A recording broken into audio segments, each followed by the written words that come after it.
Orang itu dari punya sepeda terus punya motor, dia mulai muncul kesombongan.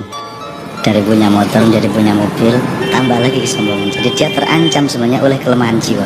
Jadi setiap akses yang naik, akses yang berkembang, itu resikonya karena dia harus dikuasai oleh jiwa manusia yang lemah. Maka eksesnya adalah kesombongan itu, keangkuhan. Jadi singkat kata, makin kita kaya, makin terancam untuk hancur oleh kesombongan. Dan ini bukan hanya soal kaya, makin pinter juga biasanya makin sombong, Mas. Jadi ada yang namanya kesombongan feodal, itu untuk orang-orang kaya. Ada kesombongan kuasa, itu orang tuh makin berkuasa makin sombong, makin tidak tahu bagaimana berdiri sejajar dengan orang lain. Jadi kekuasaan menciptakan kesombongan, kekayaan menciptakan kesombongan. Dan saya ingin mengatakan poin yang sebenarnya bukan itu. Kepandaian juga sangat berbahaya untuk memunculkan kesombongan kita. Dalam bahasa populer kita sebut keangkuhan intelektual. Tapi yang lebih berbahaya lagi, menjadi orang soleh, orang alim itu juga bisa menimbulkan kesombongan. Jadi banyak orang-orang yang beragama dengan tekun, salah satu hasilnya adalah dia sombong atas orang lain.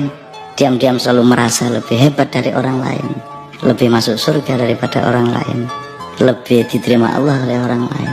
Jadi teman-teman sekalian, sesungguhnya ajaran yang paling dahsyat keindahannya adalah ajaran mengenai tawadhu, ajaran mengenai kerendahan hati.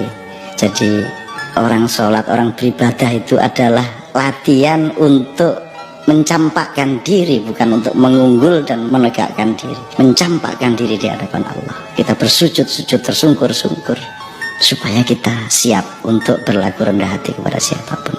Karena sekarang ini betul-betul bukan hanya orang kaya, bukan hanya orang kuasa, bukan hanya orang pintar, tapi orang alim juga sombong.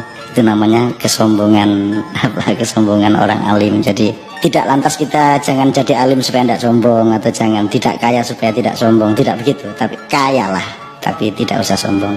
Kuasalah, tapi rendah hati.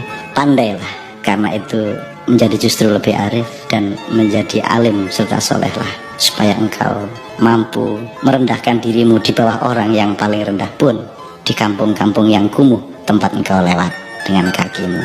Terima kasih.